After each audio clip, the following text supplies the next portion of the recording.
안녕하세요. 20대 후반의 여자입니다. 제게는 4년간 연애한 남자친구가 있어요. 남자친구는 30대 초반의 약사입니다. 저는 외국인을 상대로 하는 에이전트 회사를 다니고 있어요. 남자친구를 처음 만나게 된 건 대학 재학 시절 영어를 익히고자 아르바이트로 나갔던 국제적인 행사에 놀러 온 남자친구와 친해지면서였죠. 그때 남자친구가 약사인 줄도 모르고 그냥 단순히 호감이 가서 서로 연락을 주고받게 되다가 세 번째 만남에 남자친구가 저에게 사귀자고 말하더군요. 저 역시 그때는 남자친구에게 어느 정도 호감은 있었지만 아직 남자친구가 뭐 하는 사람인지조차도 제대로 모르는데 섣부르게 어떻게 사귀냐니까 그제서야 남자친구가 꺼낸 말이 자기는 약사라는 겁니다. 솔직히 그때 큰 호감이 갔었죠. 안 그래도 호감형인 남자였는데 만약 자기 직업이 괜찮다고 제가 묻기도 전에 자랑하듯이 내세우지도 않았기 때문이에요. 결국 그렇게 저희는 연애를 시작했습니다. 하지만 남자친구는 자기 직업에 대한 불만들이 없지 않아 좀 많은 편이었어요. 나라면 자랑스럽게 생각할 것 같은데? 라고 말하자 남자친구는 저보고 연봉이 갑자기 얼마냐고 묻길래 실수령으로 따지면 대략 4천만 원 가량 된다고 했더니 남자친구는 갑자기 한숨을 내쉬며 자기의 약사 초년 연봉이 현재 저랑 비슷하다고 하더군요.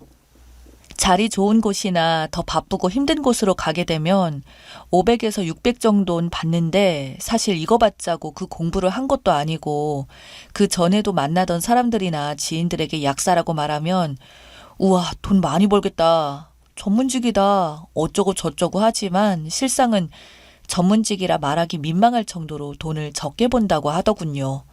절대 의사랑 동일 선상에 놓으면 안 된다는 식으로 말하는 남자친구였죠.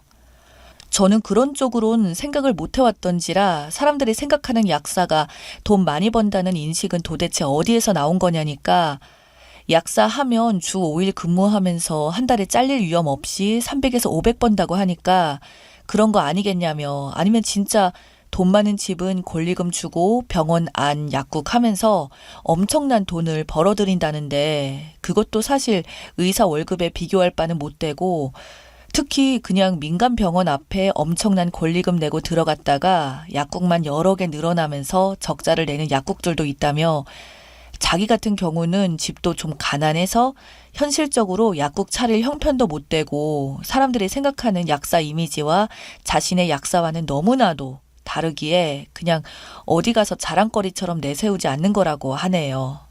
그렇게 말하는 남자친구의 말을 듣고 제가 생각한 약사 이미지랑 다르긴 했지만 그때는 그런가 보다고 생각했어요. 남자친구는 스스로가 평마해서 그렇지 그렇다고 약사가 절대 나쁜 직업은 아니었으니까요. 꼴같않게 약사임을 내세우며 허세 떠는 사람보다 낫다고 생각했고 전 그런 남자친구를 참 좋아했습니다. 남자친구와 다툴 일도 없고 저한테 다 털어놔서 그런지 저희는 4년 연애하는 동안 참 잘 지냈습니다. 제 연봉 또한 4년 동안 그만큼 올라서 남자친구는 좀 더 월급을 많이 주는 곳에 가서 이젠 저보다 연봉이 높아져서 진짜 엇비슷한 정도까지 되었죠. 그리고 저희 집에서도 남자친구의 존재를 알게 되었고요. 저희 집에서는 남자친구가 그렇게 좋으면 어서 집에 인사하게 하고 결혼하라며 저한테 말을 했습니다. 여기서 남자친구랑 저희 집 이야기가 안 나올 수가 없는데 남자친구 집은 아까도 말씀드렸지만 좀 가난합니다. 오죽하면 집안이 정말 약사 아들 하나만 바라보고 살고 있는 집이랄까요? 남친 월급이 그렇게 많은 편도 아닌데 그 돈 중 절반을 자기 집에 주고 나면 남은 절반으로 생활비하고 저축을 합니다. 얼마나 힘드냐고 물어보니까 어릴 적 아버지가 IMF 때 해고되시고 돈 벌겠다며 이쪽 저쪽 사업적으로 손을 대다가 말아먹은 게 너무 많아서 빚이 아직도 많다고 하더군요. 엄마는 가스 점검 나가고 아빠는 식당 납품일 하신다는데 아직도 빚더미라며 부끄러워했습니다. 저희 집안은 사실 그에 반해 유복한 편입니다. 저희 부모님 명의로 된 아파트도 9채나 있고요. 그중 한 채는 전세 돌리고 있으신데 저렴하게 주고 사신 게 많이 올라서 시세가 지금은 약 10억 가까이 됩니다. 저한테 결혼하면 저 집 제가 그냥 들고 가라고 말씀하셔서 솔직히 신혼집도 해결이 된 거였죠. 제가 남자친구랑 4년 정도 사귀면서 아버지가 이런 식으로 말씀하셨다니까 좋아하긴 했지만 그래도 남자가 집을 해오는 게 한국 사회 전통이지 않냐며 반대는 없지 않냐고 하길래 저는 남자친구에게 우리만 괜찮으면 됐지 무슨 전통까지 따지냐며 대신 그만큼 결혼해서 당신이 잘하면 되지 않냐니까 남자친구는 내가 돈이라도 많이 모으면 좋은데 자기가 진짜 지금 상황이 돈을 그렇게 모을 수 있는 상황이 아니라며 난감해한 적도 있어요. 그런 남자친구에게 저는 괜찮다며 서로 암묵적으로 동의하에 결혼을 그렇게 하기로 했었죠. 그렇게 3년 차가 되었을 때 진짜 결혼을 하기로 하고 남자친구가 저한테 정식적으로 프로포즈를 하고 서로 집에 인사드리러 갔었습니다. 저희 집에서는 그저 제가 좋다고 하고 남자친구 직업도 괜찮으니까 흔쾌히 결혼 허락을 하셨었죠. 그러면서 아버지께서 남자친구에게 둘이서 이쁘게만 행복하게 살라고 결혼하면 집은 우리가 준비해주겠다며 허허 웃으면서 진짜 좋은 분위기 속에서 인사가 끝났습니다. 근데 문제는 예비 시댁이었어요. 저희 집은 남자친구 온다고 그렇게 야단 법석을 하면서 준비를 다 하고 제 남동생도 매형 사람이 너무 좋다고 그랬는데 예비 시댁은 마치 제가 회사에 처음으로 면접을 보는 것 마냥 아니 면접관도 그따위로 사람을 노려보진 않았을 거예요.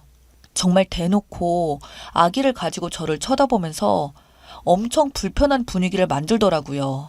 그러면서 솔직히 자기 아들 정도면 의사랑 결혼을 해야 된다면서 의사, 약사, 하다못해 부부 약사라도 되길 바랬는데 어쩌다가 이렇게 된 거냐며 제가 앞에 있는데도 불구하고 남자친구에게 한탄을 하면서 이야기하더군요. 심지어 시모는 남자친구에게 대놓고 말하기를 네 손자리가 얼마나 많이 들어왔었는데 라고 말하자 남자친구는 참다 버럭 화를 내며 아 진짜 그만 좀 하시라고요. 수정이 월급도 저랑 비슷하면 비슷했지 월급이 적은 것도 아니고 그리고 도대체 어떤 미친 여자가 약사랑 결혼을 하려고 하겠어요.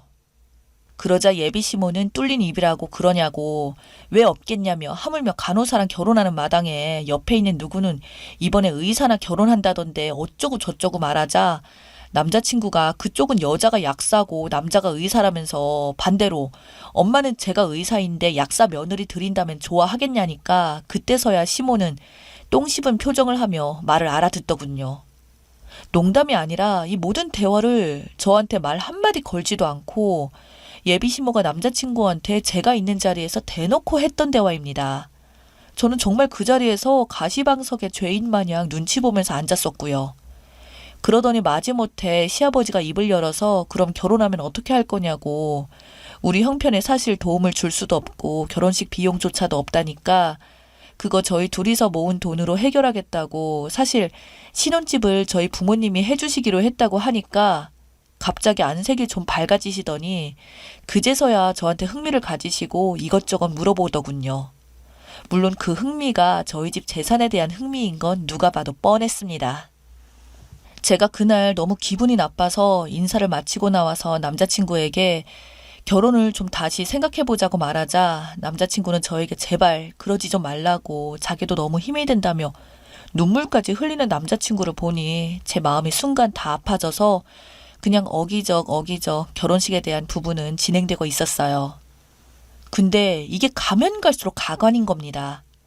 예비 시부모가 저를 그 뒤에 한 번 더 부르시더니 이제 결혼하게 되면 그 집 안에 들어갈 혼수 같은 건 어떻게 할 거냐고 저한테 네가 번거로울까 봐 자기들이 모두 알아봤다고 혼수 가구랑 가전 리스트를 뽑아서 보여주는데 하나하나가 모두 고가의 제품들이더군요. 제가 이야기했어요. 솔직히 집도 제가 다 온전히 부담하는 건데 가전 가구는 남자 쪽에서 부담해야 되는 거 아니냐니까 안색이 갑자기 확 나빠지더니 아니 그런 게 어딨냐고 남녀 사이 여유가 되는 쪽에 하는 거지 니 거 내 거 그렇게 성긋냐고 됐다고 저보고 그냥 나가라고 하시더군요. 정말 인간들이 저를 뭘로 보는 건지 어이가 없더라고요.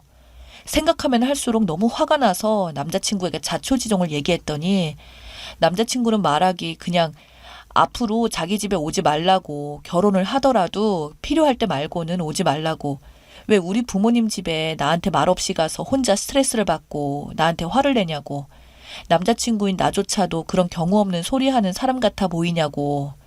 자기가 돈 조금이나마 모은 걸로 혼수랑 가전은 대출이라도 받아서라도 모두 싹 다 해올 테니까 걱정 말라는데 저도 마음이 순간 약해지더라고요. 저는 혼수 가전은 우리 둘이 그동안 월급 모은 걸로 하자고 하고 말았습니다. 근데 그것도 잠시 상견례도 하고 저희가 신혼여행이랑 이것저것 하나 둘씩 준비하고 있었는데 시어머니께서 갑자기 저에게 연락이 오더라고요. 진짜 중요한 일이 있으니까 한번 자기 집에 오라고요. 순간 지난번 일이 문득 떠올랐지만 이제는 결혼식도 잡혔는데 이걸 거절해서 싸우기도 그렇고 남자친구에게 일단 연락을 해서 시어머니가 날 불렀다고 하니 자기도 그럼 같이 가자고 해서 저희 둘은 그렇게 그날 저녁 시댁에 방문하게 되었습니다.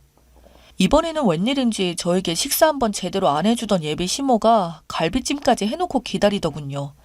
그러더니 식사하다가 말을 꺼내길 사실 자기네들 집이 곧 전세 계약 기간 끝난답니다. 그래서 그게 무슨 소리냐고 되물었더니 이번에 너네가 내년 봄엔 식을 올리면 자기들도 그때쯤 전세 만기일이라 이왕 이렇게 된 거 집을 정리하고 너희와 합쳐서 살겠다는 겁니다.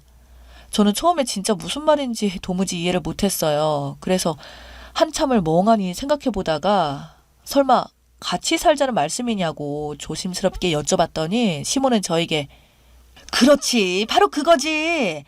지금 살고 있는 집이 나가면 전세 자금이 1억 원인데 그 돈 중에 30%는 너희 주고 우리 빚 때문에 나머지 70%는 다시 상환해야 되는 거다. 그렇게 되면 너희들에게 공짜로 3천만 원이나 생기는 거 아니냐. 좋겠지? 라고 웃으면서 말을 하는데 진짜 제정신으로 말하는 건가 싶더라고요. 제가 그래서 남자친구 눈치를 보니 몹시 당황해했지만 어찌할 바를 모르고 있었고 아무 말도 못하는 모습에 저는 그때 바로 결정을 내렸습니다. 그 찰나 남자친구가 먼저 입을 열며 저희끼리 상의 좀 해보고 말씀드릴게요. 라는 말에 제가 그냥 마음의 결정을 내렸다고 저 이 결혼 안 하겠다고 말했어요. 그러자 다들 놀라서 갑자기 왜 그러냐고 묻길래 저는 말했습니다. 갑자기가 아니라 해도 너무해서 그럽니다. 어머님 소중한 아들 그렇게 잘났으면 진짜 의사나 같은 약사랑 결혼시키고요. 저도 저희 집안에서 나름 소중하고 잘난 딸입니다. 거기다가 어머님 아들보다도 돈을 못 버는 것도 아니고 솔직히 어쩌면 앞으로 제가 더 많이 벌 수도 있지만 진짜 이건 아닌 것 같아요. 그러니까 돈 많은 집 제대로 다시 찾으셔서 약국 하나 떡 하니 차려줄 수 있는 그런 집안의 며느리를 만나세요. 정말 결혼식에 돈 10원짜리 하나 못 해놓고 집까지 해오는 며느리한테 혼수 하나 못 해주더니 이제는 신혼집에 대놓고 들어와서 거머리처럼 산다는 말을 어쩜 그렇게 뻔뻔하게 하는 어머님을 보니 도저히 이 결혼은 못하겠다며 그 자리를 그냥 박차고 나왔습니다. 그 이후 남자친구는 저에게 전화가 와서 도대체 왜 그러냐고 말하길래 너도 똑같은 놈이라고 그런 황당한 소리를 들었는데 거절이 아니라 뭐? 우리끼리 상의를 해본다고? 너를 가족인 부모지만 얼마나 한심한 인간들이냐며 잘난 아들 팔아서 장사는 거기까지만 하라고 나한테는 안타깝게도 흥정 실패하셨으니 나는 여기서 그만두겠다고 그러니까 지금까지 결혼식 준비한다고 돈 냈던 거 반반씩 부담하자니까 남자친구는 끝까지 저를 잡다가 결국 자기는 돈 못 낸다고 하길래 저는 고맙다고 이제 본색이라도 드러내냐면서 쿨하게 제가 모두 다 부담하고는 접었습니다. 그 뒤로는 남자친구는 계속 저에게 찾아왔고 심지어 제 회사까지도 찾아오는데 이미 버스는 떠났고 나같이 모자란 여자 말고 네 주제에 맞는 여자 찾으러 다니라고 말했네요. 저 잘한 거 맞을까요? 인생 참 앞날 모른다고 하루하루가 요즘 심란하네요.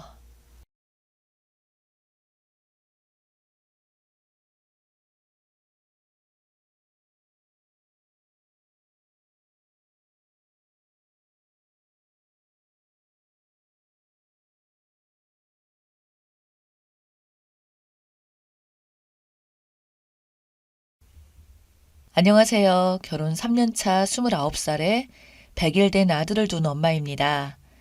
오늘 너무 열받아서 시댁에서 뒤집어 엎고 나왔어요. 일단 친정에는 주말에 미리 다녀왔습니다. 이틀 머무르고 시댁에 월요일에 와서 오늘 낮까지 있었습니다. 하지만 너무 열받는 일 때문에 아기 데리고 친정으로 왔습니다. 작은 형님은 결혼했지만 아기가 없습니다. 그래서 시부모님 다 살아계셔서 제사 지낼 일이 없기에 명절에는 시댁으로 항상 오고요. 작은 형님은 와서 이것저것 잘 도와주십니다. 혹시라도 어머님, 아버님이 아무 생각 없이 며느리에게 불편한 말 할 때면 그런 소리 하지 말라고도 해주시고 항상 저에게 고맙다고 해주시죠. 자기 엄마 아빠한테 잘하고 아기 잘 키워줘서 고맙다고요. 정말 아주 좋으신 분이고요. 아무튼 명절 준비 때문에 월요일부터 아기 보랴 시어머니 도와주랴 정신이 없었습니다.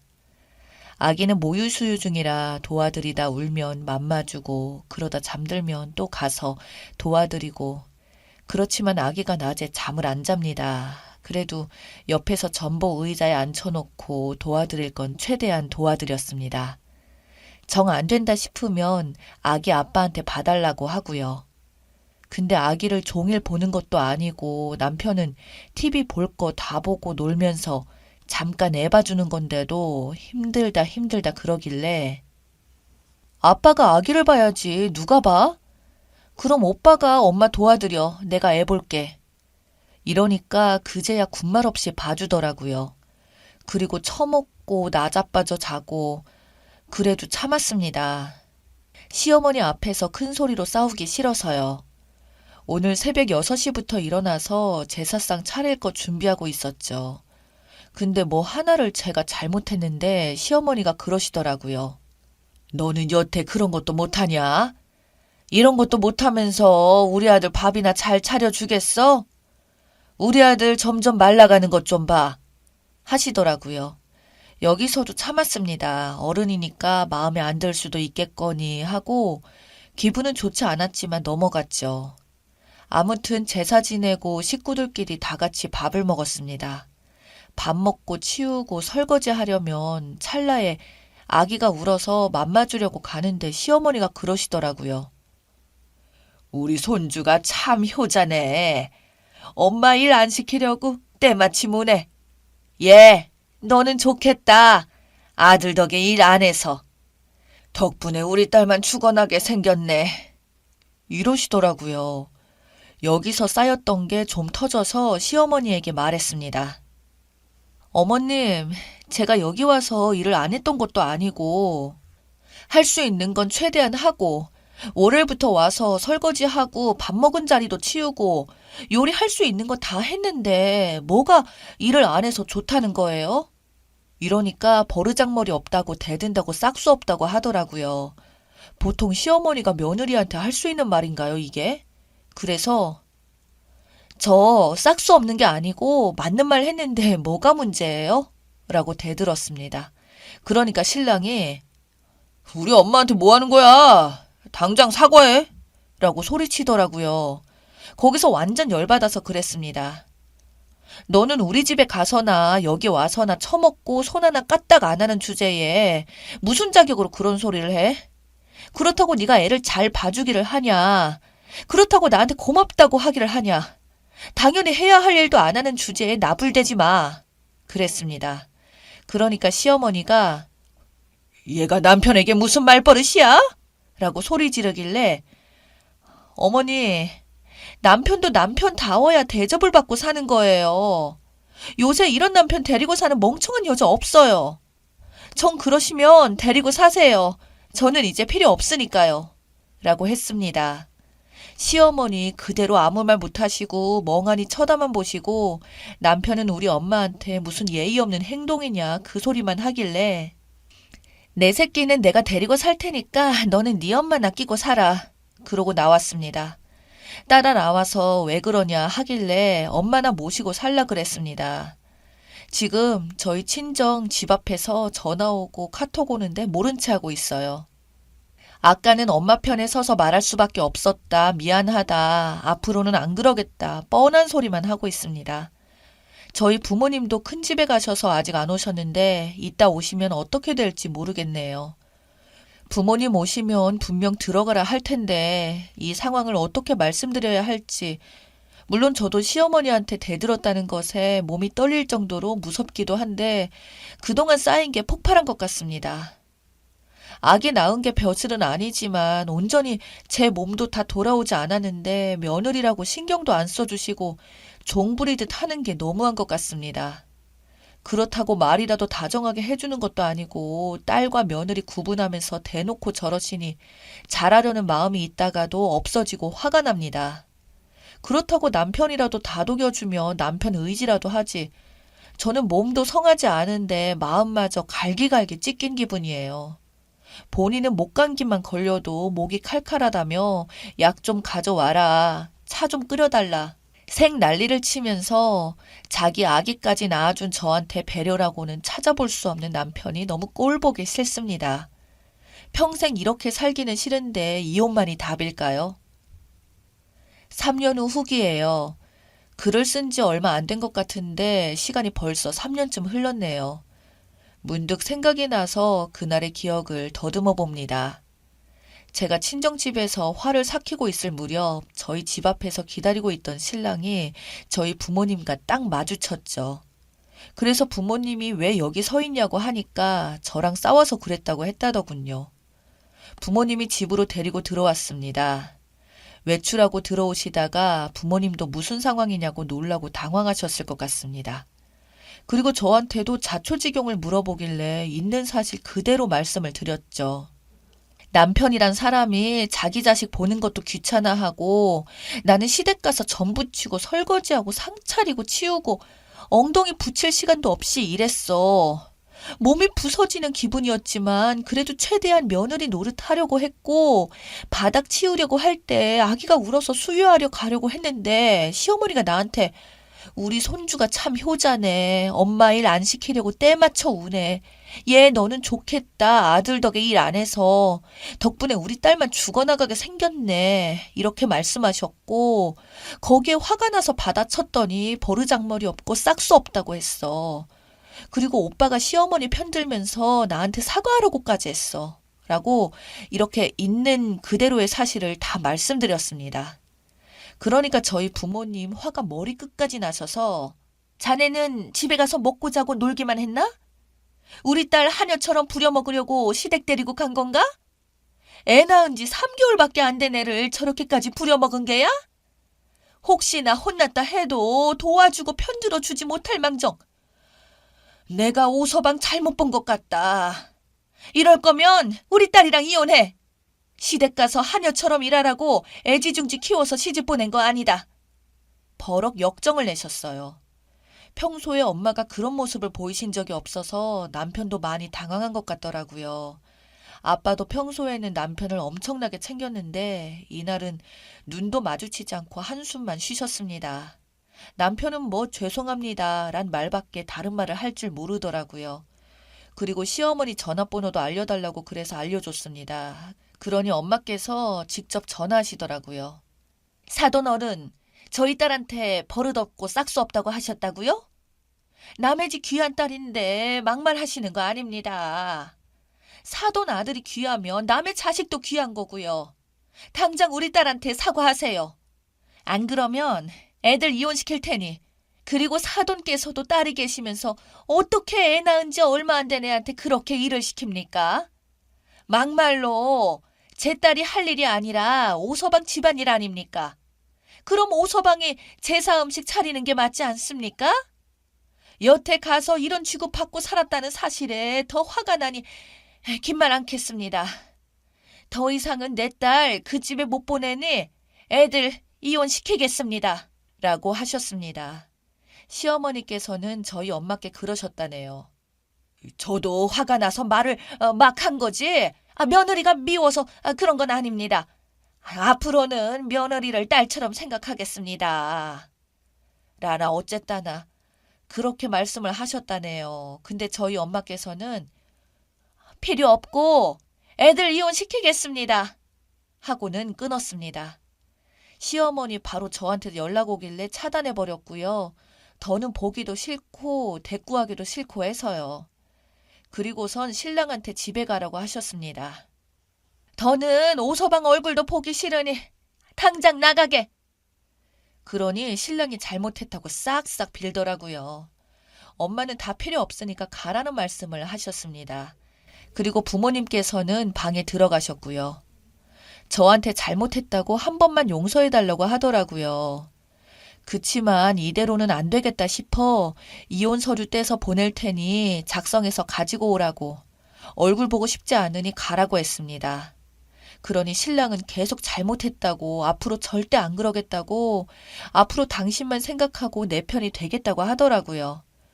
더는 듣기 싫어 경찰 부르기 전에 가라고 했습니다. 그리고서 저도 방으로 들어갔고요. 혼자 거실에 1시간 정도 있다가 간 것 같습니다. 그리고 며칠 뒤 이혼 서류 떼서 작성한 뒤에 다시 오라고 했습니다. 그랬더니 퇴근하고 왔더라고요. 이혼 서류 내밀면서 여기에 작성하고 도장 찍으라니까 손발이 닳도록 빌더라고요. 그래서 필요 없으니 빨리 작성하라고, 진흙탕 싸움 하기 싫으니 좋게 좋게 끝내자고 어찌저찌 해서 작성하게 했습니다. 그리고 이혼 서류 내일 접수하러 간다고 이제 볼 일 다 끝났으니 가라고 했어요. 근데 안 가고 계속 손발이 닳도록 빌고 저희 부모님한테도 빌더라고요. 다시는 이런 일 없게 하겠다며. 그래서 그랬대요. 어차피 서류는 나중에 접수해도 되니까 당분간 떨어져 있으면서 생각 좀 해보자고요. 그러니까 알겠대요. 그리고 다시 한 번만 기회를 달라고 하더라고요. 그리고 6개월을 거의 떨어져 지냈습니다. 6개월 동안 퇴근하고 거의 친정에 매일 와서 손발이 닳도록 빌더라고요. 어떤 날은 맛있는 것만 사서 두고 가기도 하고, 어떤 날은 한참을 아무 말 없이 있다 가기도 하고요. 아기 장난감을 사서 두고 가기도 했죠. 정말 사람이 헬쑥해지기도 하고 매일같이 와서 빌고 또 빌었더니 저희 부모님도 마음이 좀 누그러지긴 했습니다. 그래서 6개월이 지난 후에야 집에 갔습니다. 그러니까 완전히 변했더라고요. 시어머니가 조금이라도 시집살이 시키거나 잔소리하려고 하면 자기가 먼저 나서서 중재하더라고요. 사실 어머님도 그 이후에는 눈치를 보시고 별로 심한 잔소리는 없었는데 의도적이지 않게 하는 그런 말들을 남편이 자르더라고요. 그리고 명절 때도 자기 혼자 다녀오고요. 집에서 집안 살림도 뭐든 자기가 먼저 하고요. 아무튼 정말 딴 사람이 되었습니다. 그래서 지금까지 큰 싸움 없이 잘 살고 있어요. 지금 생각해보면 친정엄마가 그렇게 제 편이 되어주시고 강하게 보호막이 되어주셔서 저도 그렇게 강하게 할 수 있었던 것 같습니다. 더불어 남편도 시댁에서도 함부로 못했던 것 같고요. 엄마한테 제가 잘해야죠. 엄마 마음도 많이 아프셨겠죠. 아직 이혼 서류는 제가 가지고 있습니다. 또 한 번 그러면 정말 이혼하려고 마음먹고 있거든요. 3년이 지난 지금 시어머니 목소리 들은 적도 없고 오신 적도 거의 없습니다. 집에 오려고 하면 신랑이 엄마, 나 이혼하는 걸 보고 싶으면 집에 와 라고 난리쳐서 오시지도 않으시고요. 아무튼 신랑이 이렇게 변하니 저도 살맛이 나네요. 저희 부모님께도 신랑한테 화났던 마음 푸시고 잘해주시고요. 상황이 이렇게 되다 보니 저도 마음이 좀 누그러져서 이번 연도에는 시댁에 한번 찾아뵐까 생각했었는데 전염병 때문에 그것도 쉽지가 않네요. 글이 좀 길었죠. 아무튼 지난 일을 돌이켜보면 남편이 크게 변하지 않았다면 지금의 제 인생도 달라져 있었겠죠. 이혼을 택했을 거고 아이한테도 상처를 주었을 거예요. 이 시대의 남편들 제발 본인 힘든 것만 생각하지 마시고 아이가 태어나면서부터 한순간에 바뀌어버린 부인의 몸과 마음, 인생에 대해서 생각해 보시고 서로 배려해 주셨으면 좋겠습니다. 그리고 시어머님들 본인 자식들만큼 며느리도 이해해 주세요. 나중에 다 돌아옵니다. 며느리한테 잘해주시면 그만큼 며느리도 마음 다해 효도할 거고요. 아들 행복을 진정으로 바라신다면 제발 며느리를 종처럼 부리지 말아주시고 배려해 주세요. 응원해 주신 여러분들 다시 한번 감사드립니다.